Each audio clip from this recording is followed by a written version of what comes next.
I'm Evelyn Lee. And I'm Janine Chastain. We're collaborating on curated conversations to explore how the industry of architecture is changing. Together, we'll find ways to create new solutions to current challenges while elevating the value of architects. Welcome to Practice Disrupted.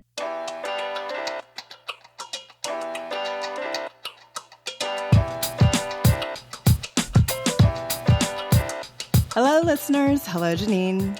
Hi, Evelyn. Hi, Disruptors. So today we're talking with an incredible entrepreneur and architect who is building a business in ceramics, which I thought was unique just because of the fact that it's ceramics. I was introduced to Betty years ago. I was introduced to Betty through a mutual friend on Instagram, and we're bridging lots of time zones because Betty is in Auckland. And literally, if it weren't for Instagram, I don't think I would have even have known of Betty's existence.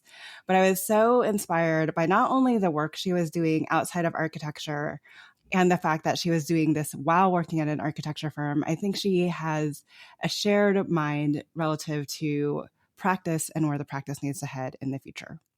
Betty has been someone that's been on our list to come on the show for quite some time. And so we're finally happy to make it happen because I've been hearing about Betty for over a year, actually. So I'm excited to hear your story and learn more about the amazing work that you do. So let's jump into the interview. We typically open it up asking our guests to introduce themselves. So Betty, why don't you tell us about your story? Yeah. First of all, thanks very much for the opportunity for me to join in and to share what I'm really passionate about. And I guess I'm the first New Zealander joining your show. That's true. So that's really, really exciting and actually showcase what we do in New Zealand. So a bit about myself is, if you are an Instagrammer, you probably know a little bit about myself. So I'm a full-time architect by day and a ceramic artist by night. And recently I have another full-time job, which is a mum. And that's been keeping me very busy and things are no longer according to plan, like I used to like to do. And so I'm a Hong Kong-born Chinese Kiwi, and my husband is 100% Kiwi. Yeah. Why don't we start with your architecture background? So you're an architect in Auckland. So tell us a little bit about where you're working and what you're doing in that capacity right now. So last year I decided to change to another practice to further my career after I've been working at another practice for 7.5 years.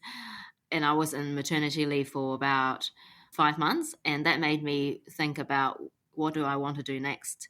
And what story do I have to build to tell my daughter? I want to set a good example as a female architect, a female role to my daughter. And so that's when I decided to move out of my comfort zone and work in a new practice, which I feel that it will give me a lot of opportunities, my architecture, but also my passion in ceramics, how I can combine the two seamlessly. And this is very, very exciting, very daunting for me as well, because it's taking a new role as an associate architect, which needs a balance of being creative as an architect, but also having the leadership role as well. And it's something that I haven't quite done a lot before. And I am very grateful for that opportunity. Yeah. So obviously you're an architect. What made you want to be an architect? And then where did your interest in ceramics begin to kick in? So art is something that I've always been interested in. And I have someone who has inspired me for a long time is someone called Jean Christo. I like their passion and their perseverance in doing architecture and doing their art installation. And they are someone who's inspired me to become an architect.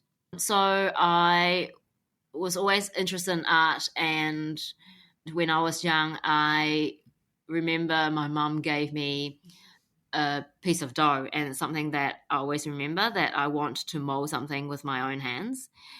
And that gives me a really good feeling, and it's something that I still remember. And doing ceramics is such an expensive thing that I wasn't able to do until, like, I wasn't able to take on seriously until probably I started working. So I know a lot of architects who are very creative hobbyists on the side. I think that the difference between having a hobby and doing what you're doing is you're actually, like, you created a business out of your love for ceramics, and you took kind of the next step to be an entrepreneur. So, I guess what made you take that next step, or is it kind of inherent to who you are? Yeah, so it actually evolved naturally, and it started off when I was working and living in Melbourne, and I got invited to do a project with a cafe called Patricia on Burke Street, and they're at Lawyers sort of precinct in the area, and so there's lots of really fancy and high-end cafes, and I was doing a project with them, and that's when I started realizing that, oh, a hobby can actually turn into a profession, and it gives me the satisfaction that what you really, really enjoy as a hobby, you can actually get someone actually willing to pay for your work. From there, you just start building your brand, your reputation, and a lot of my projects is just word of mouth. I don't have to approach a lot of businesses. They approach me. However, if there are ones that I'm particularly interested in, I will give them a nudge or put a little bit more energy in connecting with them. But I feel that I'm in a position to say no to certain ceramic jobs if I don't need to.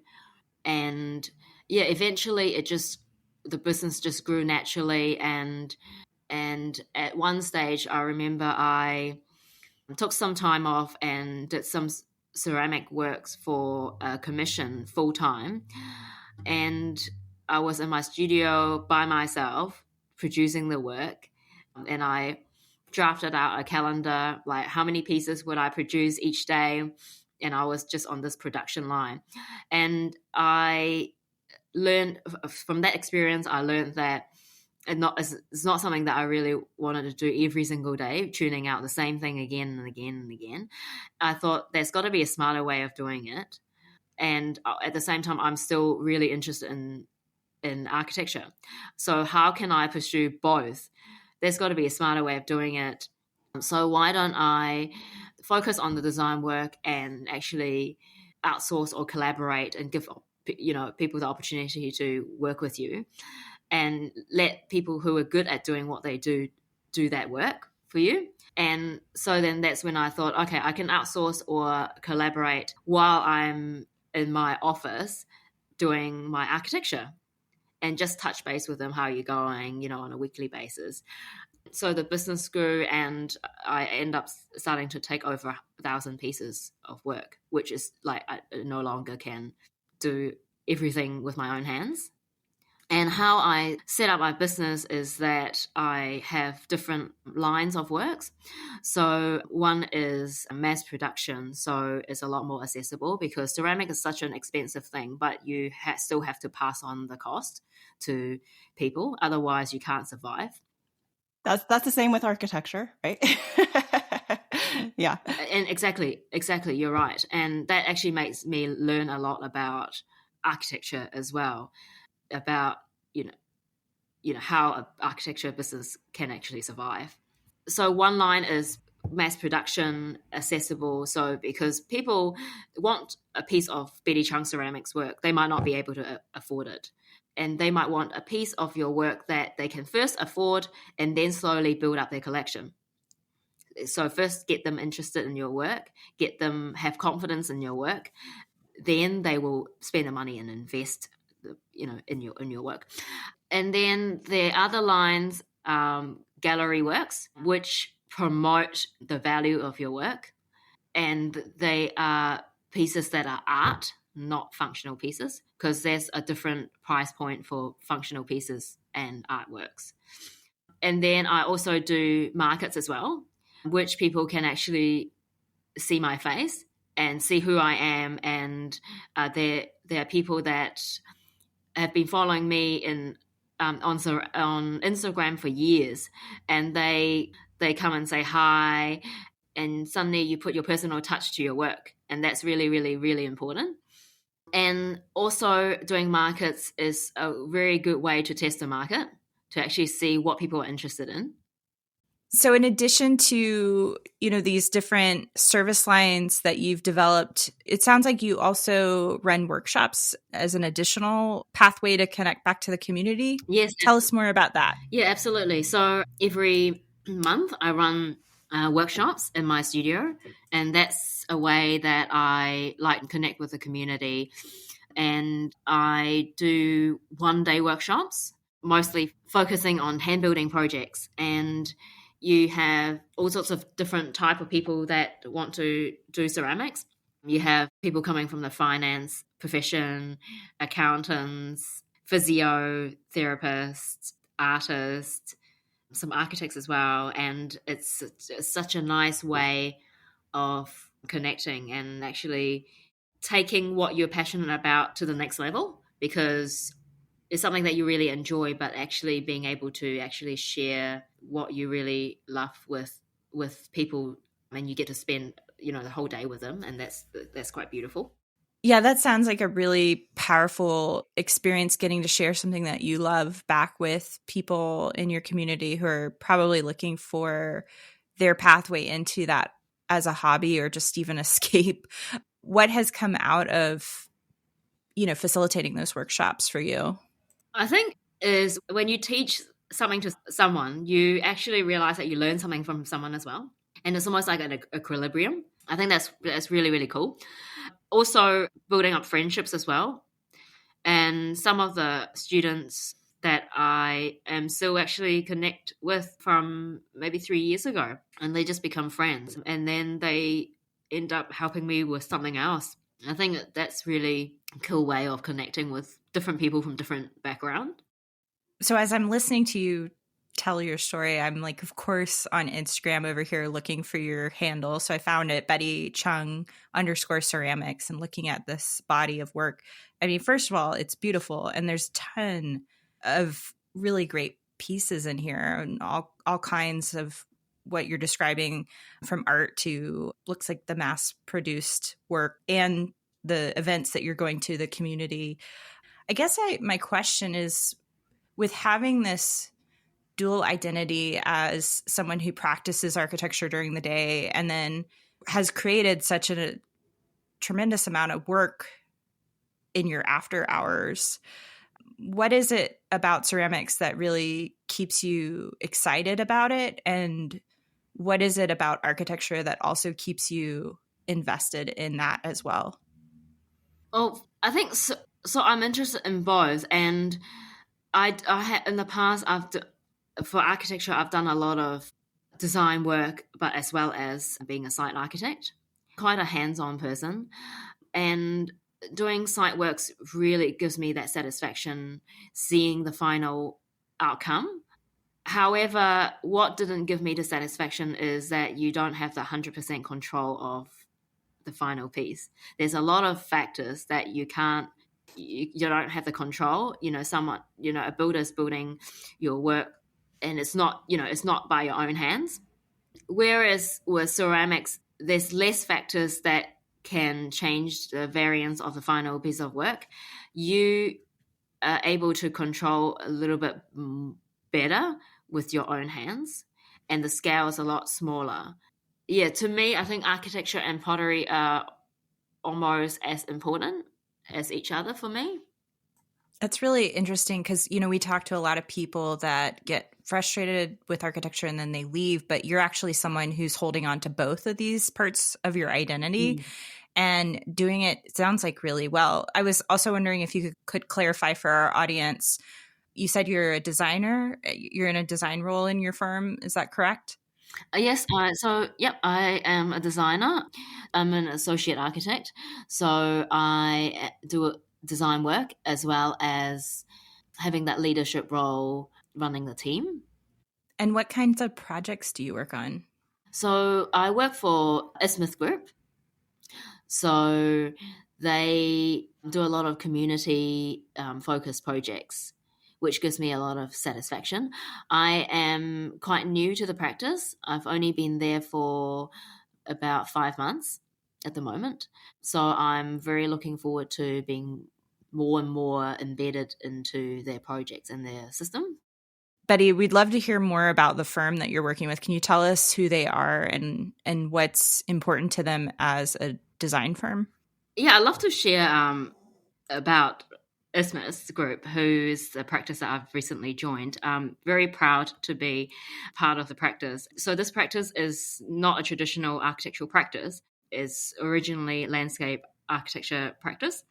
And what's really beautiful about them is that they're very community focused, and their ethos is about land, people, culture. It's not about themselves. It's about what we do. What they do is about people.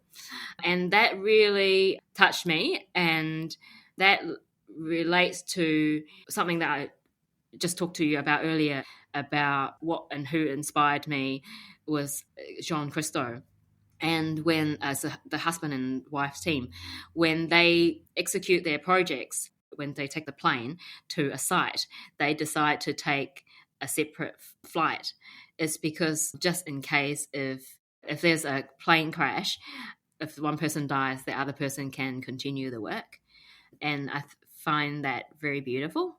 It's about what they offer for people, not about themselves. Yeah, we just pulled up their website, and I'm going to drop the link in the show notes so that our listeners can go visit your firm's website. It's a beautiful website, I have to say, and the projects are gorgeous. You definitely get that sense that this firm really cares about the landscape elements and how the project integrates into the earth. And it just seems like there's a sensitivity there. And then I can also see a lot of emphasis on the community that you were talking about. So it looks like a great firm to look at, just also for case study projects for other people that might be listening. When I first had an interview with the practice, they said there's no ego in the practice. And I've been in the practice for 5 months, and so far I haven't seen anyone with an ego in the practice, and I found it quite a unique practice. And I really looking forward to having more and more understanding about the practice, and also having more and more input in the practice as well. So you obviously started ceramics while you were at your other firm. And I think there's quite a few firms, especially in the US, that don't encourage side hustles. They think that, one, if you're working on a side hustle, then why aren't you working on my work? And two, I think usually when people consider a side hustle, they think it's a distraction, but they also think you're doing architecture as a side hustle, which I think is like another thing. So when you started doing this, like, what was that conversation with your firm like, and were they receptive? I've always been very open about who I am, and companies that I pick has to match what I'm interested in. And at the interview, I'm very open about that. My side passion is ceramics, and it's very, very important to me. In the architecture profession, I feel that it's very important to have a drive. Everyone has different things that drive them. For me, ceramics is the component that makes me who I am. And if a practice is only interested in the things that their workers do in the office, I mean, architecture is a creative industry. And if you only focus on things that you do in the office, then your creativity will dry up. And, then you ask the boss, like, how long do you want to keep your staff for? From a long-term perspective, you want your staff to have that drive, something that inspire them from an ongoing basis. Otherwise, I think that passion or their output won't last for very long. What's interesting is a lot of people don't go, especially a lot of younger people in our field, don't know what to ask for, or don't even realize that they have the ability to ask and share that part of themselves in the process. So to me, just the fact that you kind of lay it all out on the plate in order to get what you want is a lesson learned that I hope some of our listeners can take away when it comes to the ability to craft their career trajectory in a way that it works best for them. Yeah, I totally agree. I think there's so many people in our field that are creative and have side, projects that they like to work on, whether it's photography or sewing or ceramics. And I think what we're hoping our listeners will take away from this conversation is that if you want to practice architecture and you happen to be somebody that also has an additional passion, there's a way to balance that. And so my question to you, Betty, is at what point did you decide to make that transition in your career and start doing more and more ceramics to the point that you were able to grow it into a business? So my ceramic business got to a point where I have a very disciplined life, which I have to finish my work at 5 and then get home at 6 and then have dinner and then start my ceramic work at 7 or 8 and then I'll work till about 12 in the evening. And it just keeps being like that from Monday to Fridays. Every day is sort of very, very disciplined. And then in the weekends, I was also working all my weekends. I was also working on ceramics. Like I'll be, standing, potting, hand building works, just a lot of like very labor intensive work. And I got to a point where I thought, do I really want to do everything myself, or should I collaborate with other artists on these projects? Yeah, I think is important to being an artist is important to not being in your own studio by yourself. You need to still connect with the community, and by collaborating with people is having that relationship with others is important. It also helps you to throw yourself out there. How many people do you have that you're collaborating with right now in that capacity?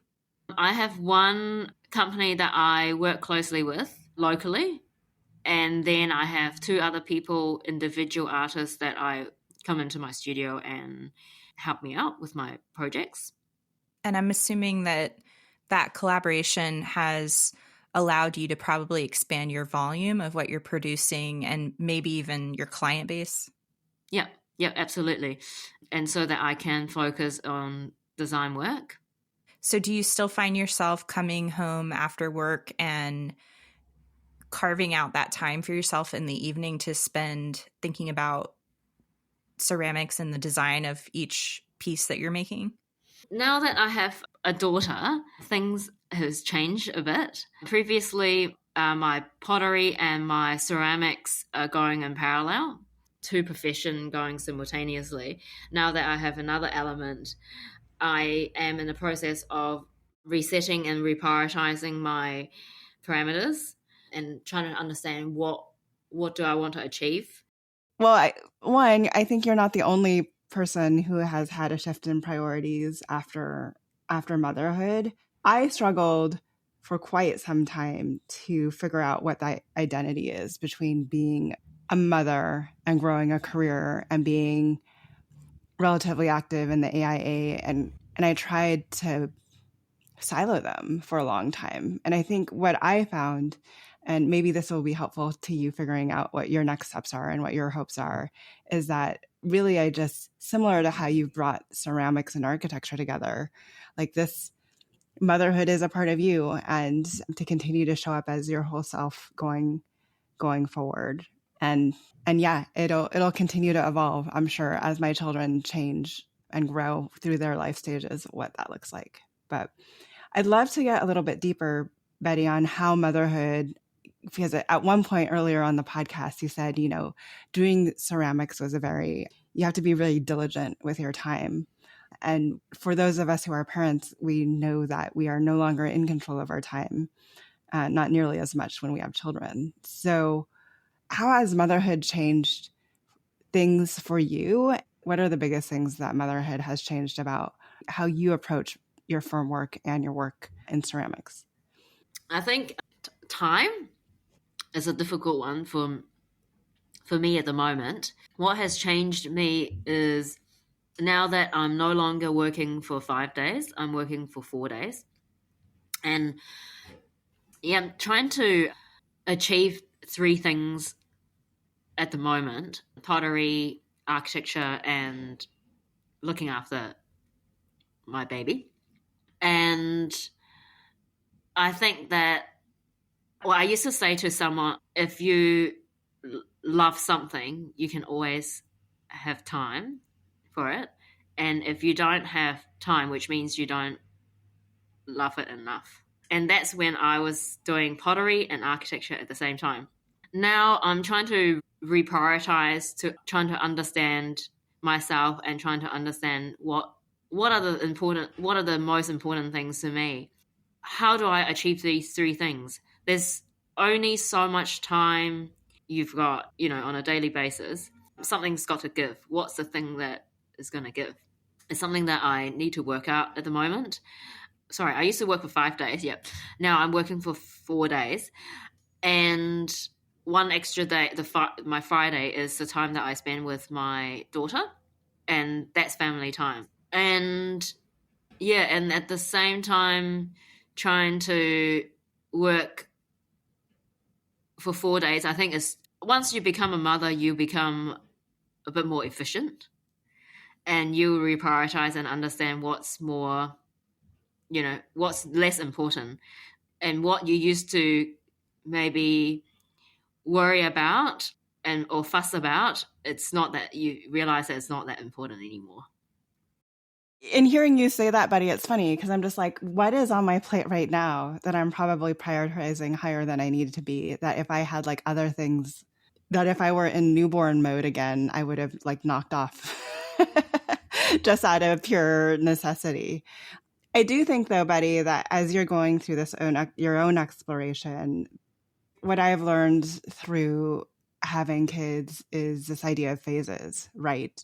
There's the crying, screaming phase. And right now, my daughter is in this, she calls it snuggle buggles.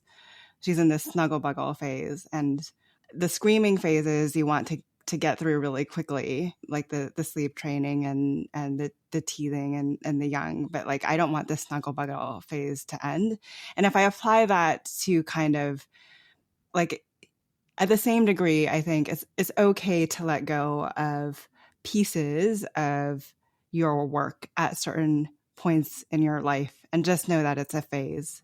But the great thing with those things is that you can always return back to them as long as you kind of catalog them and keep them top of mind. So for me, prioritization doesn't look necessarily as linear as it did historically before I was a mother, when everything was on all the time at the same rate, I guess.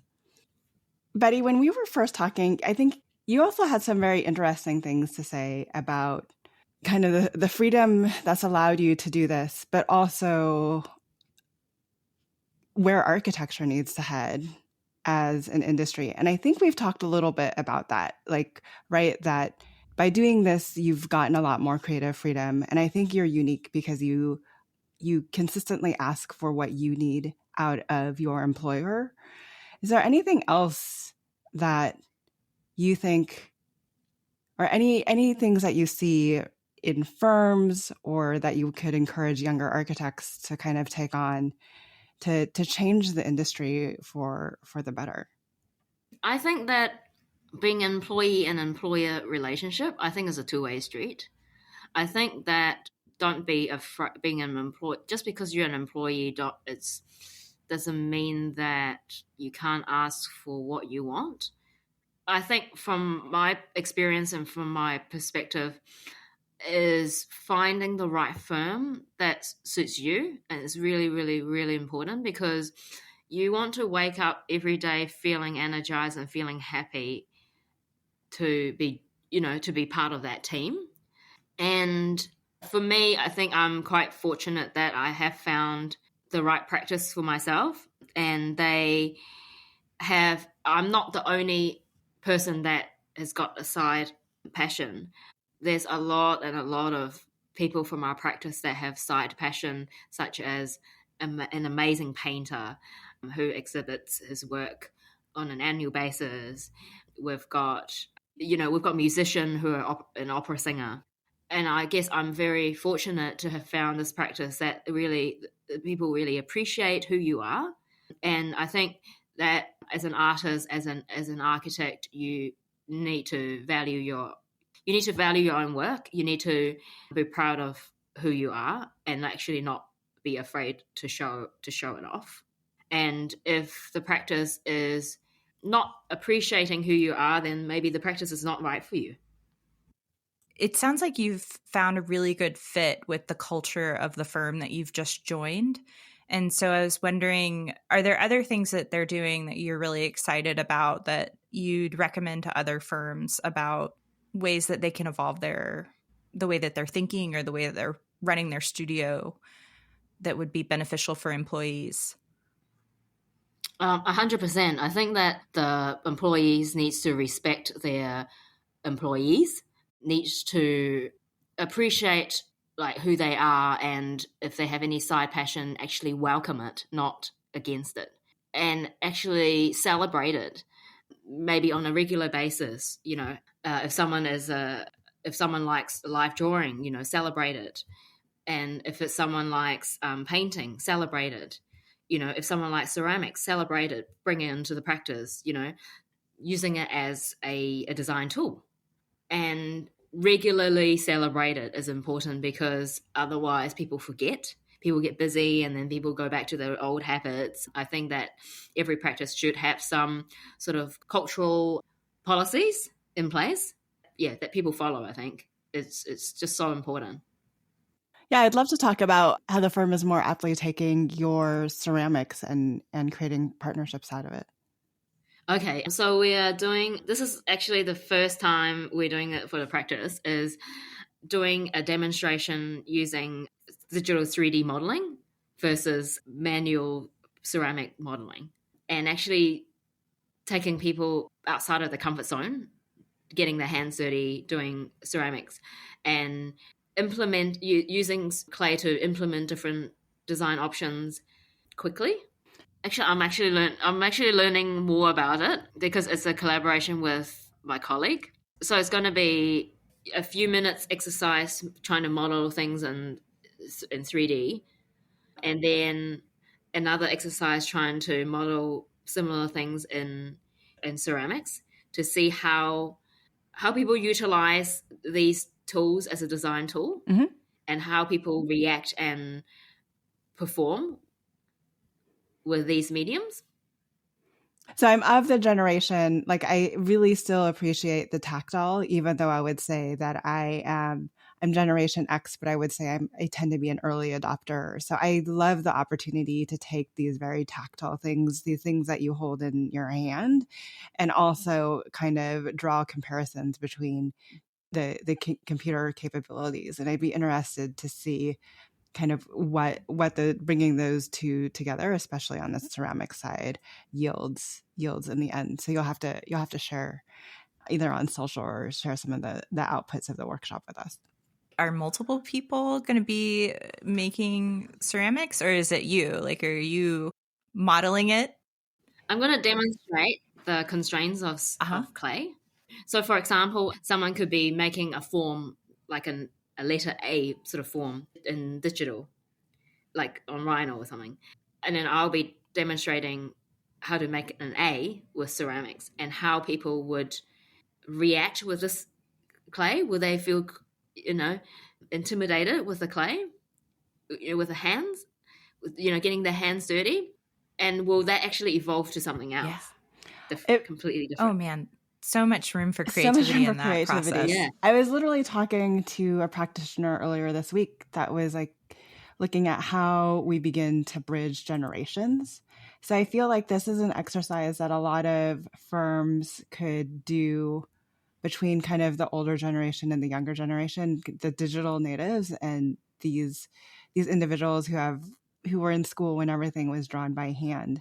So kind of even do a switch role, kind of a switch roles of getting the older practitioners to model something on the computer and getting the younger studio members to draw out something by hand, and kind of what lessons can the generations learn from one another through attempting that exercise. So I feel like there's a workshop in your future, Janine, out of this.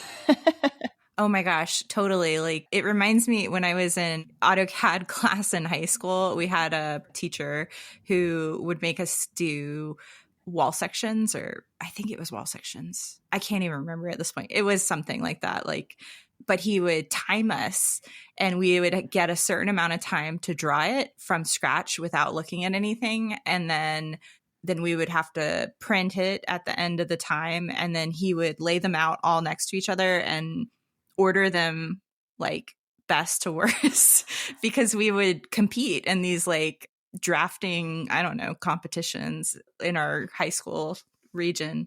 And so he was trying to get us to like learn how to work quickly and efficiently and then produce really good work. But I could totally see like you doing like speed runs on this and really gamifying it. I think to your point, Evelyn, it's definitely an interesting idea about what kind of medium could you use to break down those generational gaps and essentially communication gaps and to elevate culture inside the firm. Yeah. So Betty, you mentioned that you have this new role where you're actually playing more of a leadership role. So as you step into the new leadership role, where do you feel like the firm can offer you the most support?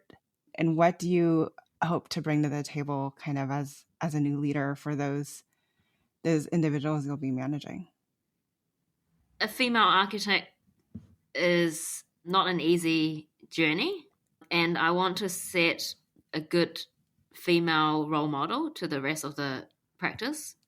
And also, just because I want to show that just because you're a mother doesn't mean that you can't do the role you're in anymore. You just got to do things differently and efficiently. And then the other question was, as a new leader, I mean, obviously the firm has been very flexible when it comes to time. Like, what's the best practice for a firm to support individuals that are new to leadership roles?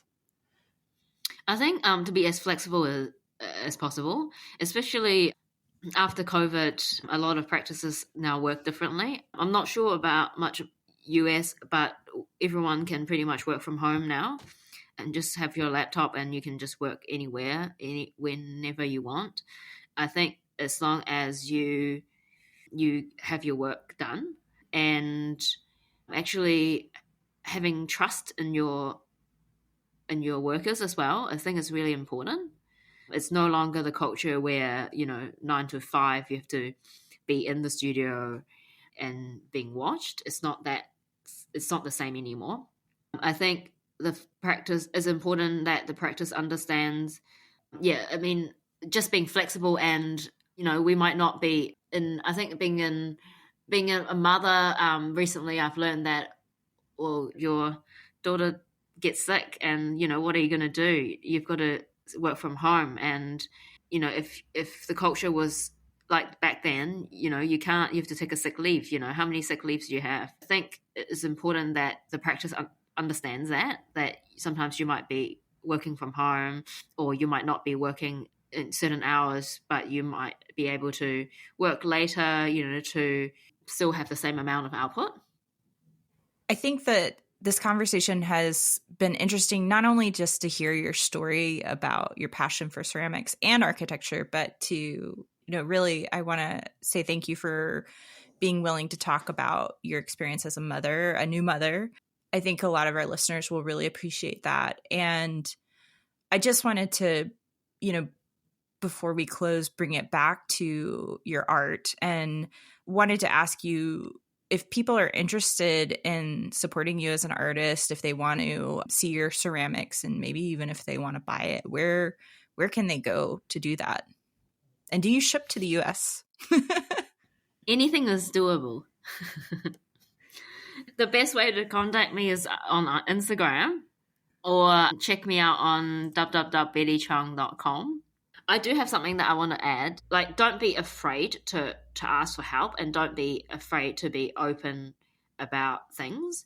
And it's important to build up a good network with the community and with people, and actually like be proud of like who you are, like where you come from and who's made you who you are today, and pay it forward. I think that's really important. And I also wanted to know, as somebody who's been growing your Instagram account to support this business, any tips on Instagram that you can share with our listeners? Things that you've learned? I think being as regular poster as possible, and being responsive to people, being real to people, and make sure that you put regular posts as possible. I think that's important to stay connected. And also, if being approachable as well is very important. And often you might have people who are interested in, for example, I've been approached before by an architectural graduate wanting to do similar things in ceramics and pursuing ceramics and architecture. And we went out for coffee. I didn't know her, but we went out for coffee and actually had a good chat about things, and not be afraid of sharing stuff. Like, don't be too secretive about how you do things. I think it's important, because if you share things, you know, you might actually learn things from the other person.